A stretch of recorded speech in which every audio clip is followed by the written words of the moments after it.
Janganlah keraskan hatimu, tetapi dengarkanlah suara Tuhan. Terpujilah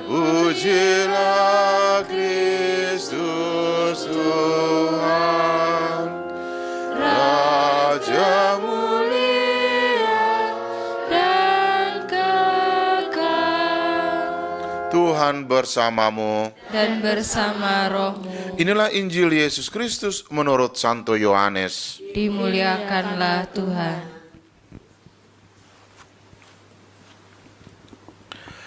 Sekali peristiwa Yesus berkata kepada orang-orang Yahudi, "Aku berkata kepadamu, sungguh, barang siapa menuruti firman-Ku, ia tidak akan mengalami maut sampai selama-lamanya."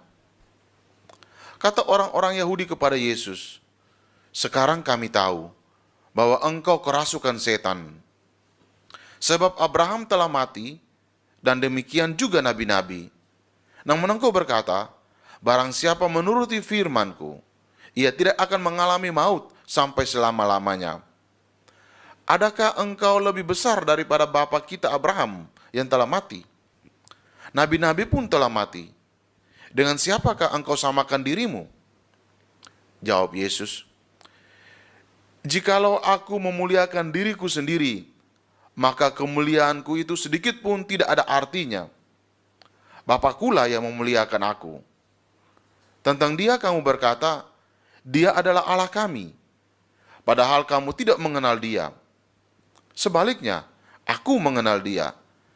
Dan jika aku berkata, aku tidak mengenal dia, maka aku adalah pendusta, sama seperti kamu. Tetapi aku mengenal dia, dan aku menuruti firman-Nya. Abraham, bapamu, bersuka cita bahwa ia akan melihat hariku. Ia telah melihatnya, dan ia bersuka cita." Maka kata orang-orang Yahudi itu kepada Yesus, "Umurmu belum sampai 50 tahun, dan engkau telah melihat Abraham?" Kata Yesus kepada mereka, "Aku berkata kepadamu, sesungguhnya sebelum Abraham jadi, aku ada." Lalu mereka mengambil batu untuk melempari dia. Tetapi Yesus menghilang dan meninggalkan bait Allah. Demikianlah Injil Tuhan. Terpujilah Kristus.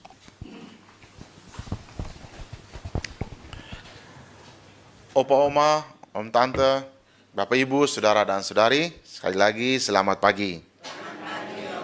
Nah, selamat pagi ini bukan hanya untuk kalian yang ada di Kapel Angelus, tetapi juga yang sekarang ada di rumah.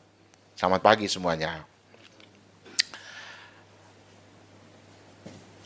Ada satu tokoh yang kita temukan atau kita dengar dari dua bacaan hari ini, yang disebut baik dalam bacaan pertama dari kitab Kejadian maupun dalam bacaan Injil dari Injil Yohanes. Ada yang masih ingat siapa tokoh itu? Abraham, ya, Abraham. Abraham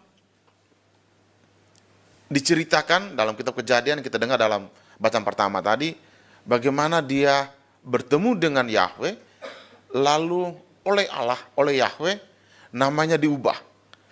Bukan lagi Abram, tetapi Abraham. Karena oleh Yahweh, dia kemudian dijanjikan menjadi bapa bagi banyak bangsa. Dia dijanjikan. Dan Abraham terima itu. Meskipun dengan segala macam kebingungan, bagaimana mungkin saya akan memiliki banyak keturunan. Padahal saat ini, dia belum memiliki anak. Selanjutnya kita dengar dalam kisah, bagaimana malaikat datang dan berjanji bahwa tahun depan Sarah istrinya akan melahirkan. Dia juga bingung, bagaimana mungkin Sarah yang sudah tua bisa hamil dan melahirkan. Tapi kemudian terjadi kan? Kita dengar dari kisah tentang Abraham ini. Dan selanjutnya, setelah anaknya lahir, Ishak ada. Tuhan minta supaya Ishak dikorbankan. Apa yang dibuat oleh Abraham? Dia memberontak? Dia mengingkari? Tidak kan? Dia bawa Ishak ke pegunungan untuk dikorbankan. Menjadi apa? Untuk memenuhi permintaan Yahweh. Karena itulah Abraham yang mendapat janji dari Tuhan juga menuruti apa yang diminta oleh Tuhan. Inilah ekspresi iman Abraham. Dalam seluruh pergumulan hidupnya, dalam seluruh kesulitan hidupnya, dia setia pada janji Tuhan. Karena itulah Abraham kemudian disebut sebagai tokoh atau bapa kaum beriman. Tokoh iman.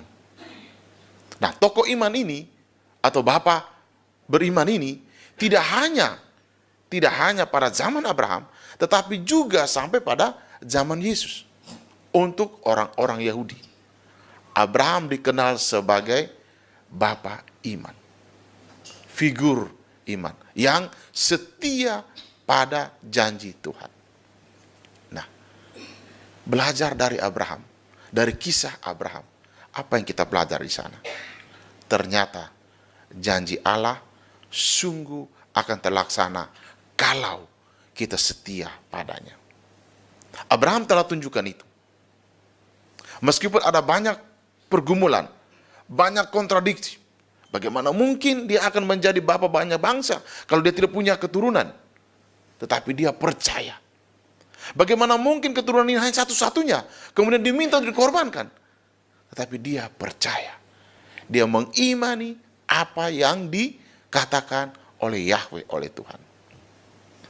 Disinilah letak ketokohan Abraham. Iman ditunjukkan dengan kesetiaan kepada janji Tuhan. Tuhan kita, Bapa kita adalah Bapa yang setia. Seperti kita mengembara atau seperti kita mengarungi lautan, kita tidak pernah bertemu atau berjumpa dengan lautan yang selalu tenang. Tetapi yakin dan percaya bahwa kita akan berlabuh pada satu pelabuhan yang damai. Pergumulan hidup kita pun demikian. Tidak ada kehidupan yang selalu adem ayem tenang. Tenang hanya kalau kita sudah berada di itu ukuran 2x3 itu meter. Itu sudah tenang, selesai. Tetapi selama kita masih hidup, selama kita masih ada di muka bumi ini, pergumulan, pertentangan segala macam selalu ada. Tapi yakin dan percaya bahwa ada saat di mana kita akan menemukan kedamaian. Allah tidak pernah menghadirkan lautan kehidupan yang tenang, tapi Dia selalu menjanjikan pelabuhan yang damai. Semoga